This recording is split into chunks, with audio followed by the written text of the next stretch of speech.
की तुम्ही पंढरपूर नगरपालिकेला जे गायब झाला ते आता जिल्हा परिषदेला बाहेर आलाय. पालकमंत्र्यांना तुमच्यावर टीका करण्याची वेळ आज आली आहे. म्हणजे भारतीय जनता पक्ष कुठं तुम्ही दोघं एकत्र आल्यामुळे घाबरगुंडी झाली असं वाटतं? हे मुळात त्यांचं बोलणं ही कॅसेट जुनी झाली. 21ला पोटनिवडणूक झाली, तोच अपप्रचार केला. भालके संपलेत, भालके त्या ठिकाणी नॉट रिचेबल आहे म्हणणारे तिथले लोकप्रतिनिधी त्या पंढरपूर मंगळवेढ्यातले, आणि हे काय पक्षाचे वरून येणारे नेते, हाच अपप्रचार आणि तीच कॅसेट लोकांना देखील आज ते पाठ झाले.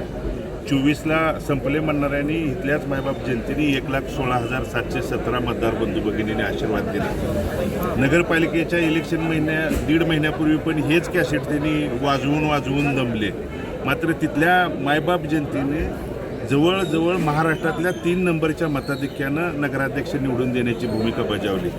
कोण संपलंय म्हणणं किंवा कुणी त्या ठिकाणी नॉट रिचेबल आहे म्हणणं हे तुम्ही म्हणून नाही, ज्या दिवशी लोक म्हणतील, लोक नाकारतील, त्या दिवशी त्या ठिकाणी वस्तुस्थिती. दादा, नगरपालिकेच्या निवडणुकीमध्ये ज्या पद्धतीने कोरड्या विहिरीमध्ये उड्या मारू नका, आमच्यासारख्या कालव्यात उड्या मारा. पालकमंत्री म्हणताय विरोधकांच्या कोरड्या विहिरीत मतदारांनी उड्या मारू नये, भरत्या कालव्यात आमच्या उड्या मारा, जेणेकरून तुमचा फायदा होईल असं पालकमंत्री म्हणतात. मुळात ते एक संविधानिक पदावरती बसणाऱ्या मंत्री महोदयांची अशी वक्तव्य म्हणजे संविधानासाठी त्या ठिकाणी पायमल्ली करणारी त्यांची त्या ठिकाणी ती वक्तव्य आहेत. कालचं जर बोलणं बघितलं, या जिल्ह्याचे पालकमंत्री म्हणून तुम्ही विकासाच्या बाबतीत लोकांच्या काय करणार आहे, काय केलं हे मुळात त्या ठिकाणी सांगायला पाहिजे होतं. पण खालच्या पातळीला तुम्ही त्या पदावरती जाऊन देखील तुम्ही जर पातळी सोडून टीका टिप्पणी करत असाल आणि कोण छोटा आहे कोण मोठा आहे हे त्या ठिकाणी सांगणं ही लोक ठरवतात, तुम्ही कुणाच्या सांगण्यावरून त्या ठिकाणी ठरत नसतं. त्यामुळं असं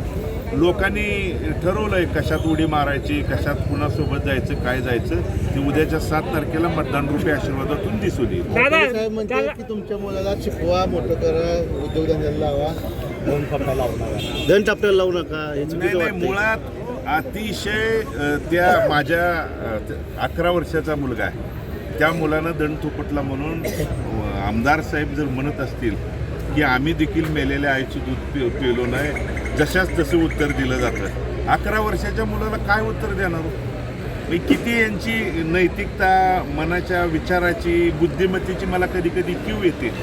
मी शिकवण्याच्या बाबतीत काळजी करू नका, शिकवून त्याला चांगले संस्कार देणं हे आमच्या त्या ठिकाणी कुटुंबाचं पहिलं कर्तव्य आहे. मात्र त्याच मुलाचा आजोबा वारल्यानंतर पोटनिवडणूक झाली होती, त्या पोटनिवडणुकीत विजय संपादन केला, त्यावेळी तुम्ही दंड थोपटले, त्यावेळी तुम्ही कुठल्या आईचं दूध प्यायला होता हे देखील लोकांना येऊन सांगायला पाहिजे ना. म्हणून ह्या असल्या भूमिका आणि ह्यांची इतकी त्या ठिकाणी म्हणजे लोकांच्यातनं हे कमी झालंय, अस्तित्व कमी झालंय. त्यामुळं पायाखालची वाळू घसरल्यामुळं हे जर 11 वर्षाच्या पोरांना दाखवतो करतो म्हणून जर भाषा वापरत असतील तर ह्याच्यासारखं दुर्दैव आपल्या तालुक्याचं काय? भगीरथ दादा नॉट रिचेबल हाच मुद्दा वारंवार दादा भगीरथ दादा 5,000 कोटीचा विकास त्यांनी निधी आणलाय मतदारसंघात. कुठं दाखवावं ना. भारत नानांच्या 2020ला दुःखद निधनानंतर जाण्यानंतर मी 21ला निवडणूक त्या ठिकाणी लढवतोय, पोटनिवडणूक लढवली, मी अपयश त्या ठिकाणी मला आलं. 24ला लढवली, अपयश आलं. मला त्या पदावरती संधी मिळाल्यानंतर मी त्या ठिकाणी जर नाही करून दाखवलं तर हे त्यांनी सांगणं किंवा बोलणं उचित आहे. तुम्ही आज जे बोललाय, जे त्या ठिकाणी सरकार आहे, एकीकडं काय सांगितलं जातं, केंद्रात आमचं आहे, राज्यात आमचं आहे, इथं द्या. यापूर्वी पण केंद्रात तुमचंच होतं, राज्यात तुमचंच होतं. किती तुम्ही निधी दिला, किती त्या भागात तुम्ही जाऊन बघा. रस्त्याचे प्रश्न तसेच आहेत, पिण्याच्या पाण्याचे प्रश्न तसेच आहेत. आज जे आमदार महोदय माझ्या विकास कामावरती किंवा मी काय केलं म्हणून विचारत असतील तर त्या भागातल्या मंगळवेढा तालुक्यातल्या 24 गावचं उपसा सिंचन योजना फक्त इलेक्शन आलं, आचारसंहितेच्या आधीच 1 आठवडाभर त्या ठिकाणी नारळ फोडण्याचा कार्यक्रम सुरू होतो. तिथं पिण्याच्या पाण्याची योजना भारत नानांनी सुरू करून शेवटच्या श्वासापर्यंत सुरू ठेवलेली योजना त्यांच्या जाण्यानंतर किती वेळा चालली, किती वेळा पाणी मिळलं हे त्या ठिकाणी त्यांनी सांगायला पाहिजे होतं. टीका टिप्पणी आणि आमदार साहेबांनी तेच नॉट रिचेबल आहे, फोन लागत नाही, कॅसेट जुनी झाली आहे, नवीन काहीतरी सांगा, नवीन काहीतरी त्या ठिकाणी मंगळवेढा उपसा सिंचन योजनेला भारत नाना असताना कुठल्याही प्रकारची मंजुरी मिळाली नव्हती. मी साक्षीदार होतो. मी नानांसोबत त्याच राज्यपालांच्या कार्यालयात गेलो होतो. कोण गेलो? पालकमंत्री म्हणतात. आमदार म्हणून त्या नानांसोबत गेलो होतो. अशी कुठलीही मंजुरी मिळाली नाही. मी ही साक्षीदार मुळात अस्तित्वात नसणारी योजना कागदावरती आणली आणि विदर्भ मराठवाड्याचा अनुशेष जोपर्यंत भरून निघत नाही तोपर्यंत पश्चिम महाराष्ट्रात कुठलीही योजना करायचं नाही हा विधिमंडळाचा ठराव असताना राज्यपालाकडून विशेष बाब म्हणून मंजुरी घेण्याची भूमिका भारत नानांनी केली. त्याची सगळे कागदपत्र शेवटच्या श्वासापर्यंत अगदी कोरोना काळात देखील फाईल ना फाईल टेबल टू टेबल फिरवण्याची भूमिका लोकप्रतिनिधी म्हणून भारत नानांनी त्या ठिकाणी केली. आणि ह्यांनी जे बोलतायत त्या पालकमंत्र्यांना आणि आमदार महोदयांना माझा आपल्या माध्यमातून सवाल आहे. तुम्ही 4 सप्टेंबर 2024ला तत्कालीन उपमुख्यमंत्री फडणवीस साहेबांच्या हस्ते त्या भूमिपूजन उद्घाटन केलं आणि त्याची पर्यावरणाची मंजुरी कधी मिळाली?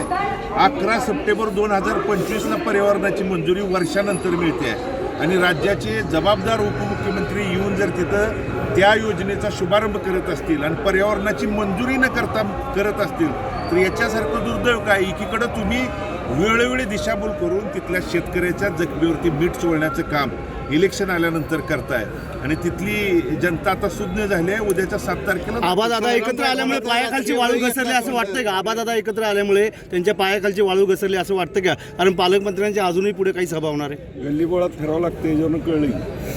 माझ्या माहितीनं मला एक माहिती मिळाली आहे. पुढच्या महिन्यापासून पालकमंत्री महोदय प्रत्येक गावातल्या गणपती मंडळाचा अध्यक्ष देखील नियुक्त करण्यासाठी येणार. राजकीय बळी घेतल्या चर्चेत आता. पंढरपूर तालुक्यातील 8 आणि मंगळतील 4 जिल्ह्यांमध्ये सुपडा साफ करू असं आमदार अवकाडांकडून बोलला. काय सांगू शकतो? नगरपालिकेला पण असंच म्हणले होते. आवताडे साहेबांना करकमगट कुठं आहे माहिती आहे म्हणून. संग्राम गायकवाडाचा राजकीय बळी घेतल्याची चर्चा आहे.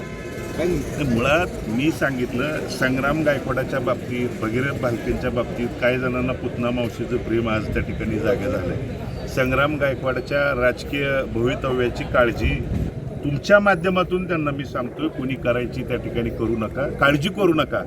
संग्राम गायकवाडांच्यासाठी मी असेल, अभिजित आबा खंबीर आहे. भविष्य काळात तेवढ्याच सन्मानानं योग्य त्या ठिकाणी आम्ही सोबत घेऊन जाणारे त्या ठिकाणी कार्यकर्ते आहेत. आणि म्हणून राहता राहिल्या संग्राम गायकवाडाच्या बळीचा प्रश्न असेल तर या गटातनं भाजपकडून त्या प्रीतीताई यलमार आणि यलमार कुटुंब गेले वर्षभर झालं प्रयत्न करत होते, लोकांच्या घरादारापर्यंत जात होते आणि अचानकपणे एक दिवसात एबी फॉर्म बदलून कुणाला त्या ठिकाणी तिकीट दिलं. मग त्यावेळी तुम्ही काय बळी म्हणाल का कानपिळी म्हणाल हे पण एकदा लोकांच्या पुढे येऊन सांगा. तुमच्या मित्राची बऱ्याच दिवसानंतरची इच्छा पूर्ण झाली, दोघं एकत्र आलाय, तसंच हे पॉझिटिव्ह राहील सगळ्या 100%. कारण आमच्या ह्या परिवाराची विचारधारा तुम्ही जर बघितली अगदी 1980-85 पासून जर बघितली तर परिवार हा एकसंघपणे एका विचारधारेवरती काम करणारा आमचा परिवार आहे. आणि बापूंनी असेल, नागेश काकांनी, तालुक्यातल्या असंख्य वडीलधारी ज्येष्ठ मंडळींनी नगरपालिकेच्या पूर्वीच त्या ठिकाणी एकत्रित या आणि तसा प्रयत्न देखील बापूंच्या माध्यमातून सगळ्यांच्या माध्यमातून झाला होता. त्याला काय अडचणी झाल्या, कशा आल्या हे आपल्याला सगळ्याला ते ज्ञात आहे. मी त्या जुन्या गोष्टीत त्या ठिकाणी जात नाही. पण जिल्हा परिषदेला परत एकदा मी एकत्रित येऊन एका विचारधारेनं कायमस्वरूपी एकसंघ राहण्याची भूमिका त्या ठिकाणी बजावली. त्याला मायबाप जनता तर न्याय देईल, सोबत राहील. पत्रकार बांधवांना देखील आपल्याला विनंती करतो तुम्ही देखील खाजगीत तुमचे जे आमच्याबद्दल एकमत होतं ते भविष्य काळात उद्याच्या आठवडाभरात तेवढंच प्रेम आमच्या माध्यमातून दाखवा. चेअरमन साहेब काल तुमच्या भावाच्या विरोधात प्रचाराला गेले होते, काय फरक पडेल का? चेअरमन साहेब महान व्यक्तिमत्व आहेत. मी ते बोलणे आहेत पण त्यांचा त्या ठिकाणी मी कार्यकर्ता म्हणून त्यांच्याकडे काम केलं होतं. तिथले लोक ठरवतील. विरोधकांच्या पॅनलमध्ये कोणाचा कोणाला मेन आहे असं तुमच्या युतीवर टीका केली कुठले कोणी केले? कल्याणराव काशीगावात केली. साहेबांना एवढे दिवस मेळ घाला म्हणत होतो, घातला नाही, त्यामुळे हे झालं. दादा पंढरपूर